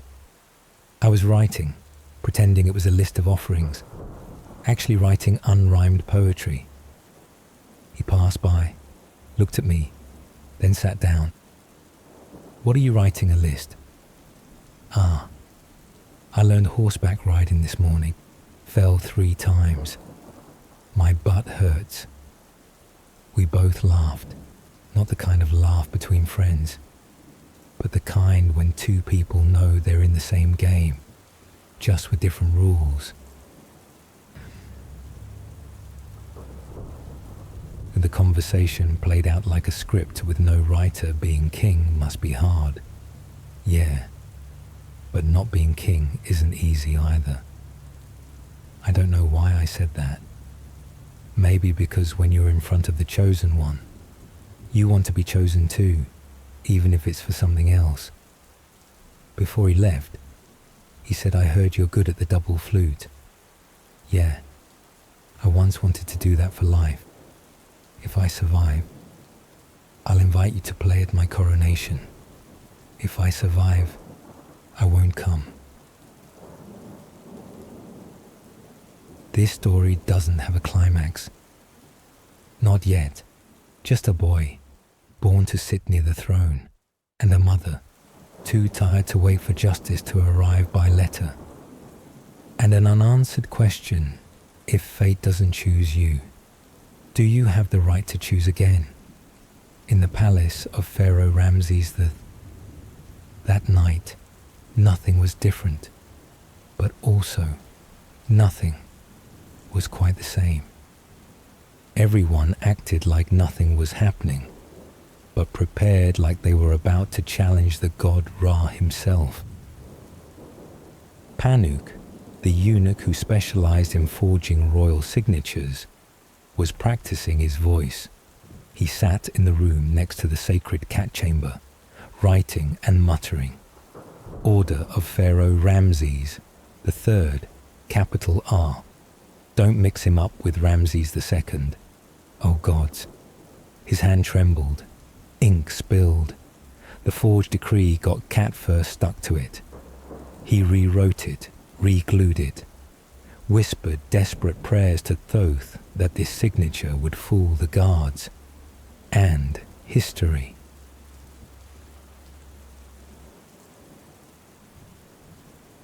Paiser, the retired sorcerer, now freelancing for an assassination job, Caesar laid the spell circle on the floor, placed a strand of Pharaoh's hair in the center, drew symbols with red ink. Then the cat jumped into the circle, lying right in the middle, as if to prove that all magic is furry and hard to control. Could be a good sign or a cat sign. Hard to say. Neshi, the tea maid, placing her hands for the first time into conspiracy and poison. She brewed the tea like usual, just added a pinch of white powder, wrapped in cloth marker don't sniff too closely. Then she accidentally tasted it. 3 minutes later, coughing, eyes tearing, mouth bitter like a kiss from death, rushing to drink honey like nursing a heartbreak. At least the tea smells nice, she said, mid-choke. Beck, the guard who might get a raise or be beheaded, depending on how this goes, stationed at the east gate, just as the forged order instructed. Beck was sweating waterfalls. If the dog barks, open. No bark, don't open. Barks, then stops. Start praying. He repeated this to himself for 4 hours and never hated a dog more. The dog. No one knows who placed it there, and no one knows if it understands the assignment. This dog barked at the shadow of itself. When it saw Neshi's silhouette, it barked. When a broom trembled, it growled. When it looked into a mirror, it napped. Paisa said, if it barks at the right person, we live. If not, I'll blame the cat. That night's atmosphere, everyone was, not themselves. Panic rewrote the order for the 23rd time. Each time, he crumpled it, then rewrote it again. Then asked himself, why did I study writing? Why didn't I take up flute like my cousin Paisa prayed? For himself, O gods. If Ramses dies, please don't let him find out it was me. And if he lives, please let him forget my face. Neshi stood trembling before the king's room, tray of tea in her hands, a heart full of rehearsed confessions. I only made tea. I didn't know anything. I don't even remember all the gods' names. Beck stood guard, remembering his mother's warning, never get involved in big things.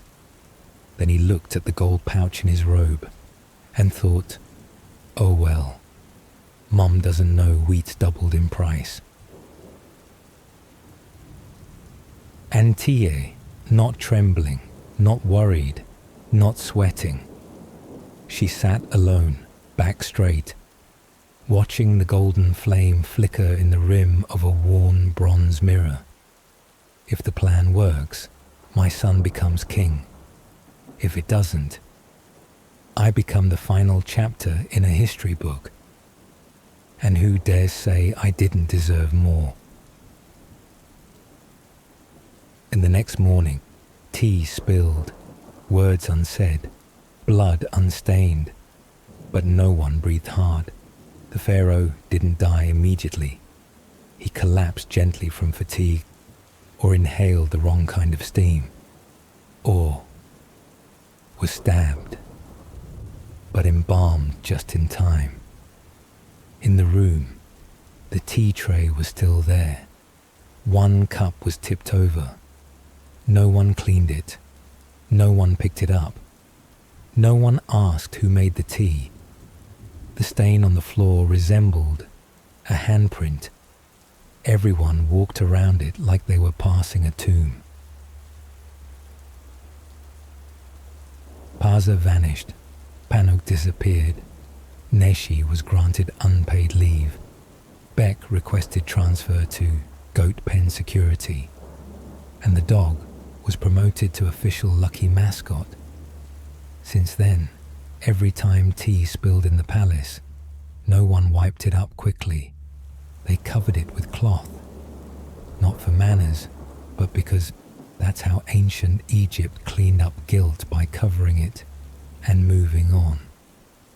The morning after the failed but not entirely unsuccessful assassination attempt, Pharaoh Ramses III's palace held a trial, not because they needed to find the truth, but because they needed to find someone to take the blame without making things worse.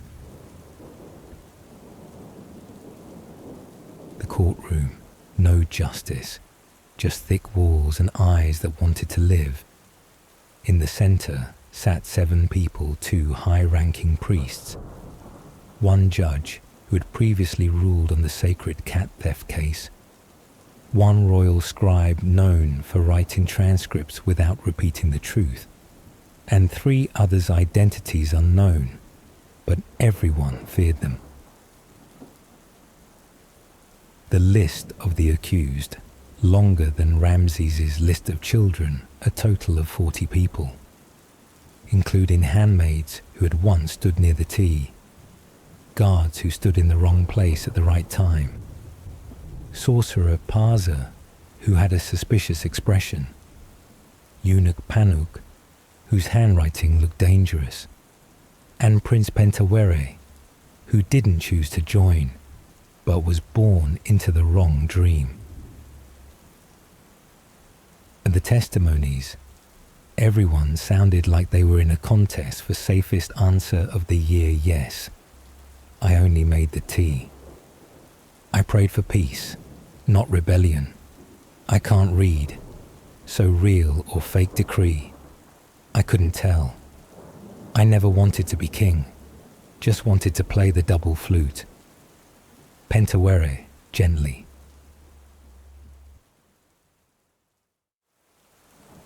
But before the public trial, there was a secret meeting, like all frightening things in life. The meeting room was deep inside the temple of Amun, thick walls, dim candles, and no one taking notes, so no one would be responsible for what would be decided. On the table was a list of 40 people, each with a reason to be suspected, but also ordinary enough that if they were accidentally punished, no one would petition for them. The council looked at each other. No one spoke first. Then someone said, "Who can we sentence to keep the rest from causing chaos?" They started making a chart.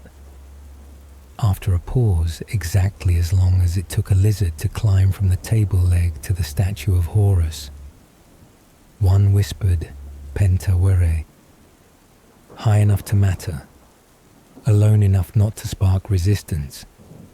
And so, the boy who didn't want to be king was chosen to be the symbol of a crime no one dared to name. In the cell, Pentaweret's final night had no tears, only steady breaths. He didn't resist, didn't beg, just sat, back against the wall, staring at the flickering oil lamp like a fate tilted by an unfamiliar hand. In his hand was a small piece of paper. I did not kill the king, but I lived as if I had no other choice. He left no ceremonial mummy, no proper tomb, just a body found later, not buried according to custom. And from then on, history called him a traitor. But that night, he was the only one who betrayed no one. And the only person who saw it all was the one no one ever asked the floor washer. I, the one writing this, have no name. I am the floor washer. And that night, I brought water to the isolation wing. I saw Pentaweret's cell door slightly open. No guards, no sound, just a flickering light and the eyes of someone who knew they'd finally get to sleep. I didn't ask, didn't nod, Didn't clean anything. I just left the bucket and left. The next morning, I told no one, because some things, wiping them away is betrayal, and keeping them is the only way to live without having to apologize. The trial ended in silence, no applause, no standing ovation. But from that day on, no one drank tea without a witness. No one sat near a door without tying the curtain tight. And no one spoke Pentawere's name, except those who still quietly passed that cell every morning. Everyone kept telling each other, it's in the past, it's over, nothing more to say. But inside the palace, it was the things left unsaid that never left. A ritual full in ceremony, missing one person. The goddess Isis was worshipped with incense, holy water, and a kind of silence that could crack granite. The first ritual after the trial took place as if nothing had happened. The horn still played, the bread was still offered, the sacred cat still yawned right on cue, the musicians still hit the wrong note, but no one laughed, because the old flute player was no longer there. No one asked, "Where's Pentawere?" That question had been plucked from the air like a loose thread on a ceremonial robe, quickly pulled, then pretended it had never frayed. A new handmaiden, not yet familiar with what happened, whispered, "Why is the third seat empty?" An older one sighed, because if someone sits there, they may have to leave the palace forever. Enki. Tie, the mother who wasn't allowed to mourn, she didn't sit in the front row like before. She stayed in a corner. Her robe wasn't black. Egypt didn't have an official mourning color for the erased, but her hands lay straight on her lap, the way queens balance themselves when everything inside has collapsed. When the ritual ended, she was seen leaving the temple, slowly walking to a small room behind the offering hall. No one followed.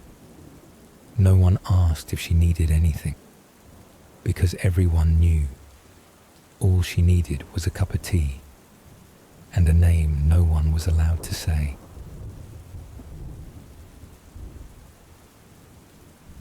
That room, the one with a tea tray for two, no one entered except her. On the table, a white porcelain tray, 2 small cups, a teapot with no more steam, and a mother pouring as if someone was still sitting across from her.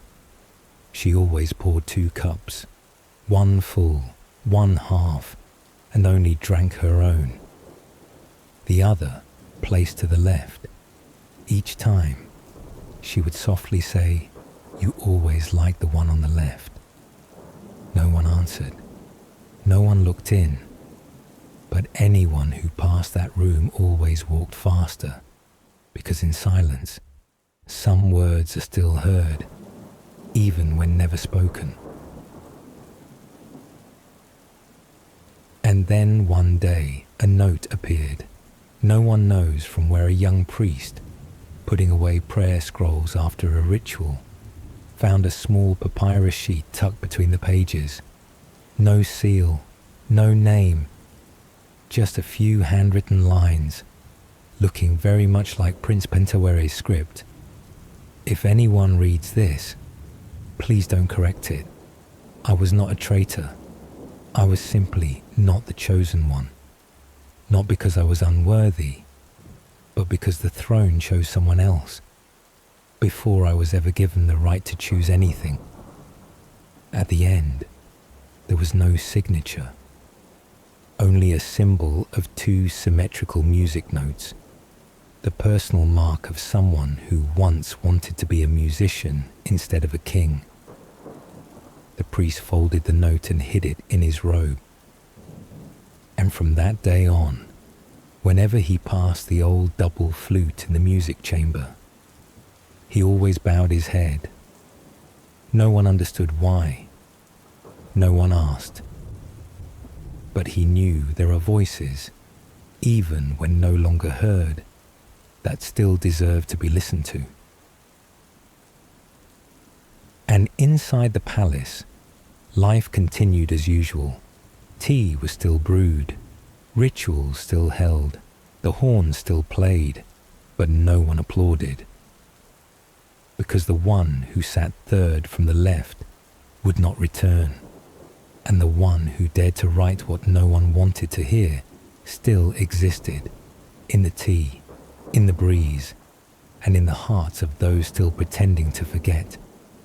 Sami was an ordinary Egyptian guy, living in Cairo, working night shifts, mildly nearsighted, good memory at night, terrible in the morning.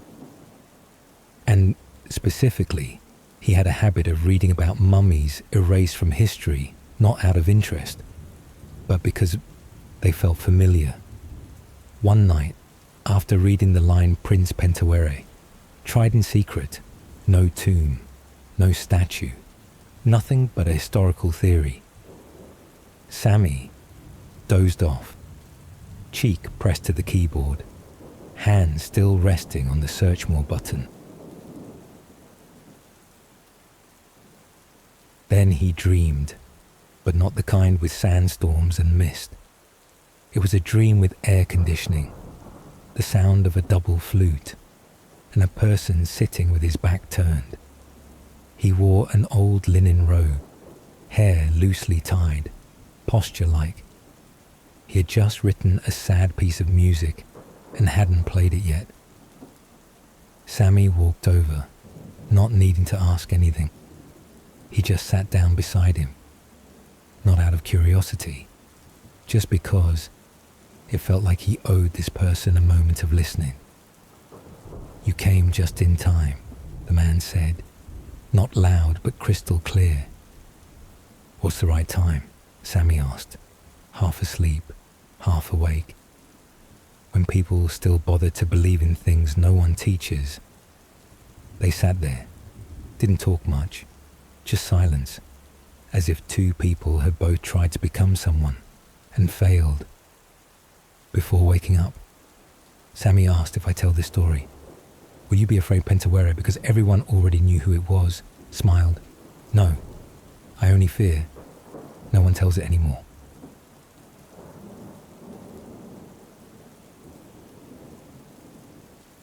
The next morning, Sami woke up in a state of probably not insane. He wrote the dream down with his left hand, so it would look like an archaeological note and not like a love poem to someone else. A week later, he went to the Cairo National Library, down to the papyrus copy archive. He didn't know what he was looking for. He just whispered anything about Pentaweret. The librarian looked at him like another Egyptian drama fan, then pointed at the index drawers, bottom shelf, some scraps, as old as royal shame, in a stack of documents between an economic ritual ledger and a register of sheep offered to the gods.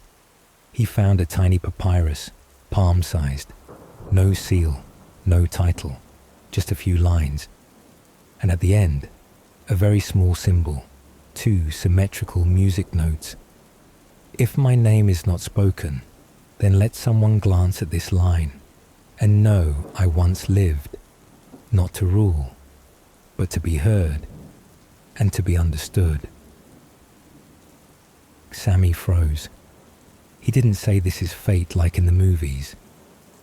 He just folded the papyrus, placed it in his inner pocket, and that night he went home, quiet as someone carrying an echo. From his drawer, Sami took out a wooden double flute, a market item he'd bought last year, never played it, only bought it because it felt familiar. That night, he tried. didn't know music, didn't know notes, but his fingers knew. His chest knew how to hold breath, and the air stood still, as if listening. No one taught him that piece, but he played like he'd learned it somewhere in a life not yet recorded. The sound of the double flute wasn't perfect, but it made the room quiet like a temple. Quiet not out of reverence, but out of respect for a soul just summoned by sound. When the final note rang out, Sammy set the flute down, didn't film it, didn't post a story. He just looked into the dark outside the window and whispered, "You're still here, and somewhere, no one knows exactly where. A soul that once had no tomb, no grave marker, no role in the official script, was remembered, not with applause, just with one moment of being heard. No one remembers her name, only that she was the last woman allowed to sing in the temple of Sobek. Not because her voice was beautiful, but because after her, no one dared to sing again. She didn't come from a noble bloodline. She wasn't a disguised princess, not a sorceress, just a woman with a voice that could touch the wounds people tried to forget. She often wore grey, not because she lacked fabric, but because it was the only colour that didn't make others feel lesser. People say when she sang, the cat slept, the goat fell silent, and the god statues tilted their heads, not from magic, but from surprise. Once she sang for the pharaoh's daughter. The child was sick, wouldn't eat, cried often, didn't believe the gods would come. She sat beside her and sang a song called "The Nile Doesn't Flow Tonight, but Hearts Still Remember." The child cried, not from sadness, but because her voice sounded like the mother she'd lost. Pharaoh heard about it, wasn't moved, just startled. "How do you know her voice?" She bowed, didn't answer. Because in Sobek's temple, no one was allowed to speak the truth. A week later, her name was removed from the ceremony list. She wasn't executed, just had her right to sing revoked. A polite way of saying, we don't need a voice that makes people remember what they tried to forget. She left the temple quietly. No one saw her off. No one asked what the song was. And they say she lived in a small hut by the water channel each night. She still sang, only now no one listened, except a few small crocodiles silently gathering by the shore, lying still like stone. Some say they slept when she sang. Others say they stayed awake to hear her one last time. And then one night, she disappeared, no body found. No one searched. But since then, every flood season, if you stand near the water's edge and say nothing, you might hear a grey song, not sad, not joyful, just real. Flood ritual at the temple of Sobek drums, rhythm, incense. Everyone bowed, everyone recited correctly. The high priest read as every year. Musicians played thanks to the Nile for returning in time to keep the grain from rotting. Everything normal. Until a young trainee at the back accidentally joined in, and her voice, accidentally, didn't follow the official tune. A different melody, a strange rhythm, a line, older than any allowed scrolls. There is no wind beneath the river, but Mother's robe still flies. She didn't know. Just that, while cleaning lamps, she often hummed. And that day, she sang with the drums. The whole temple froze, drums stopped, incense holders trembled. An elder priestess dropped her bowl of holy water. No one scolded. No one breathed. The high priest, after 7 seconds of silence, asked, "Who taught you that line, the girl?" Shaking like someone who touched a cursed amulet, replied, "No one. I heard it in a dream." Someone whispered, "That's the Grey Song. It's been banned since. Which dynasty was it? Since the singer made the princess cry and the pharaoh lose sleep for 3 nights." But before anyone could punish her, something strange happened. A crocodile from the back of the temple crawled onto the stone steps. Not aggressive, just lay there, silent, eyes open, listening, exactly like the old story, as if that day had never passed. The high priest looked at the crocodile, then at the girl, and exhaled for the first time in 30 years and said, "Continue." But just one verse. So I'll remember that voice isn't just legend. And the girl sang on, not loud, not polished, but real mother left her voice on the shoulder of her robe. I wear it to know how to remember. The entire temple went still. No one recorded it. No one dared speak up. But from that day on, every ceremonial scroll began to leave a blank space, exactly where the forbidden song had once echoed. He had no statue, no surname, not recorded in any official chronicle. People called him Chief Worker Number 4, meaning someone not disruptive enough to be named, but not invisible enough to skip payroll.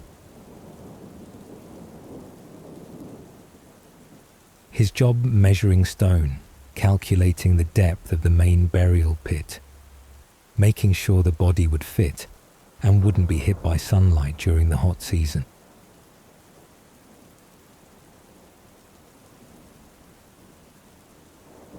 And there was one small thing no one noticed every time he built a tomb for someone else. He left one extra slab, not big, not small, just enough for himself.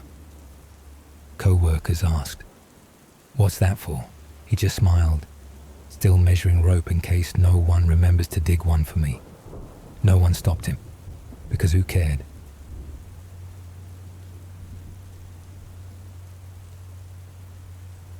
He worked 38 years, never took leave, only coughed twice, once from inhaling gold dust, once from laughing when someone carved eternity as ducternity. But he knew no one would remember. No one carves a tomb for the tomb maker. No one writes poems for the stone cutter. And no one lights incense for the man who ensured pharaohs slept undisturbed. So, on his final night, he entered the space he'd prepared. No ceremony, no offerings, no music.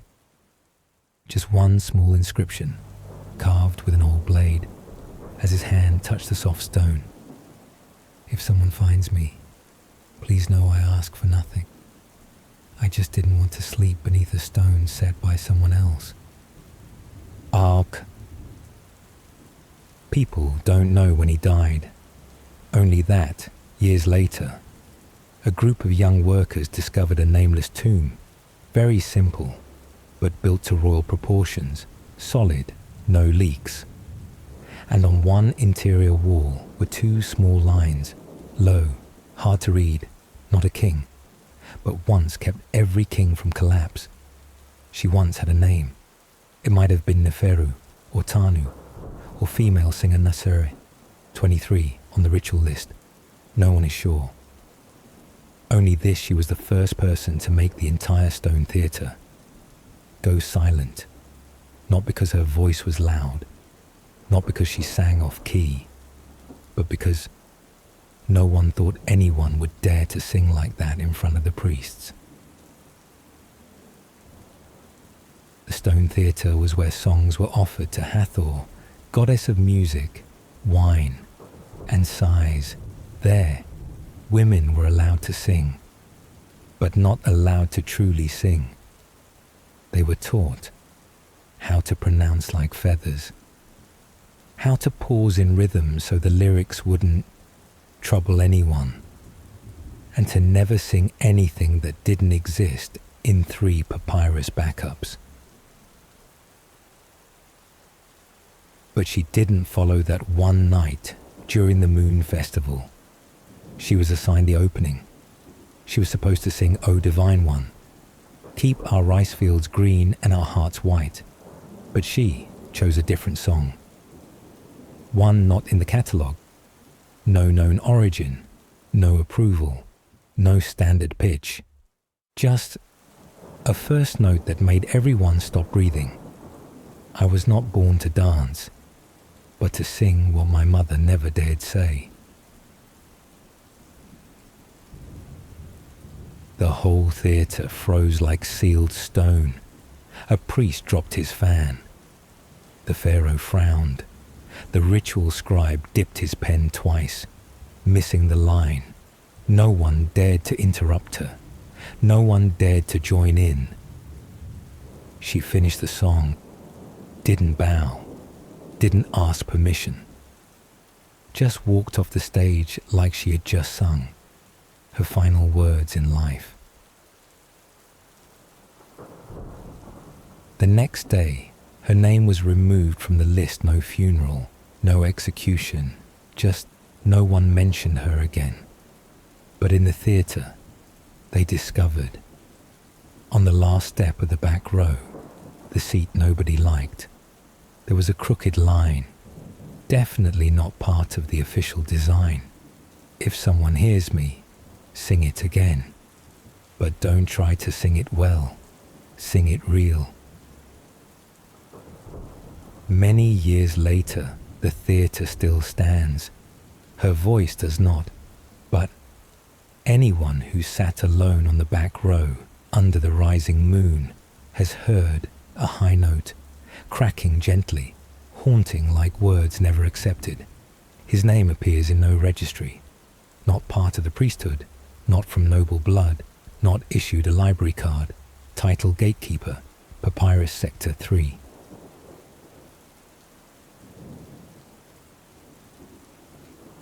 His job opened the door for priests.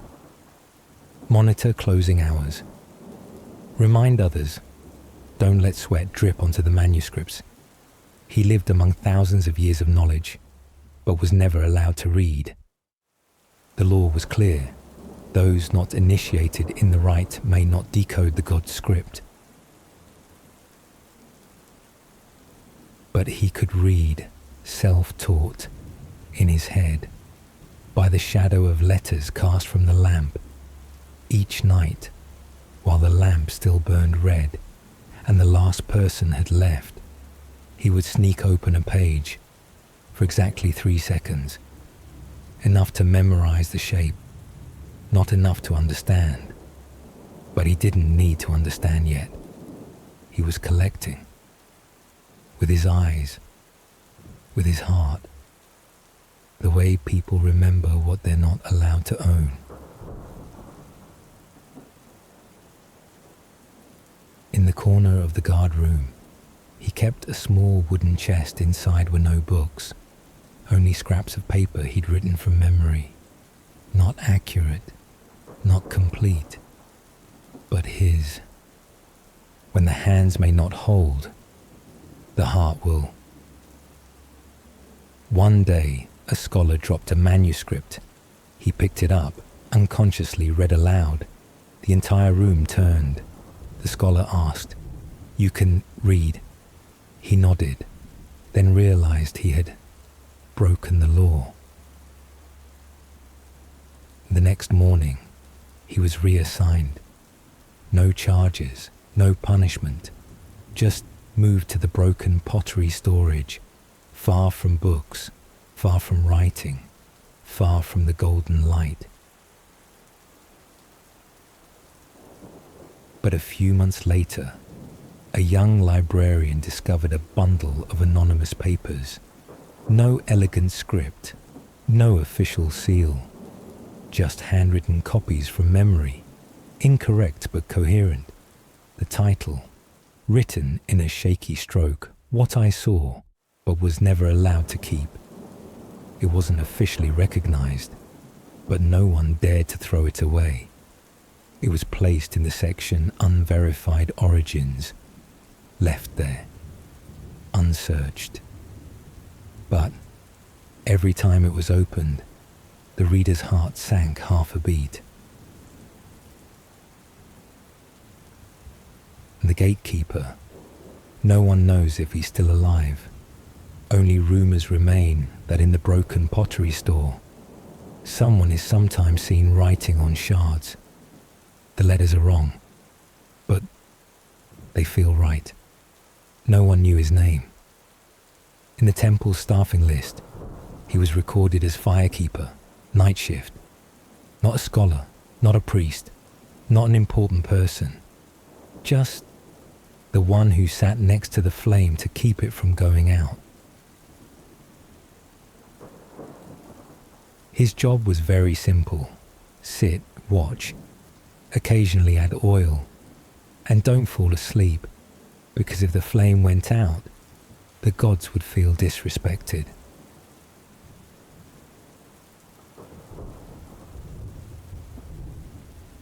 He couldn't read, officially, but he often murmured while scholars read aloud, like someone memorizing by ear. One night, strong winds. The last person left early.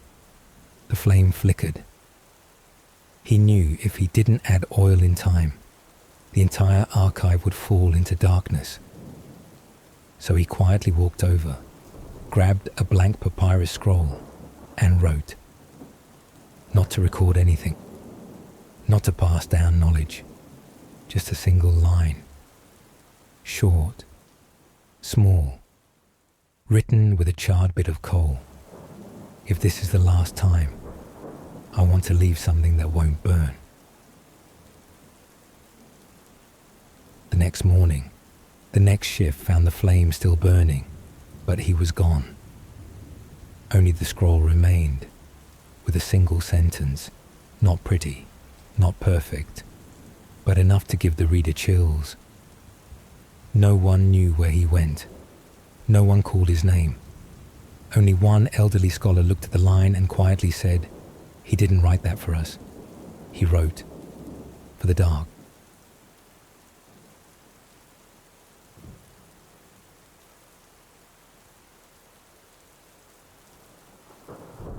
That scroll is now kept under unclassified items no seal, not on display, only preserved because someone seemed brave enough to write what they believed would be their last. And every time the light in the archive flickers, they still leave a blank scroll nearby and a small piece of coal. Not to take notes, not for anyone to read, just so, if someone needs to write, they can, even if no one asks. There are people who were never given statues, never had their names written on parchment, never allowed to sing again the song that once made someone cry.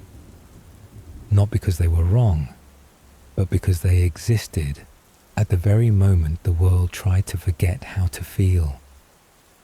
There was someone who once built a tomb for himself because he knew no one else would.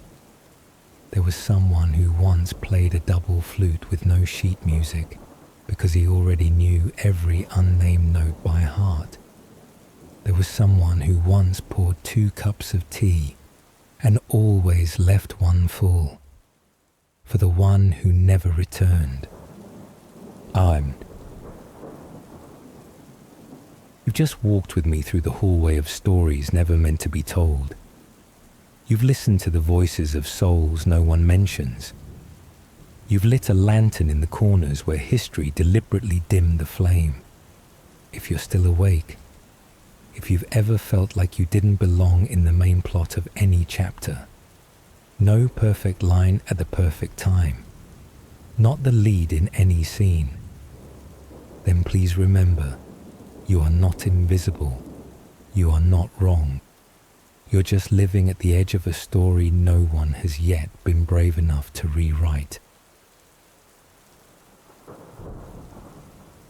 And if someday, in the night, you feel very much like them, then just breathe softly. Pour yourself a cup of tea, play a wordless melody, sit down, and say to the dark, I'm still here, and I'm listening. Thank you for walking with me. From the first double flute note, to the moment the light went out, from the name erased from stone, to the final lullaby no one dared sing.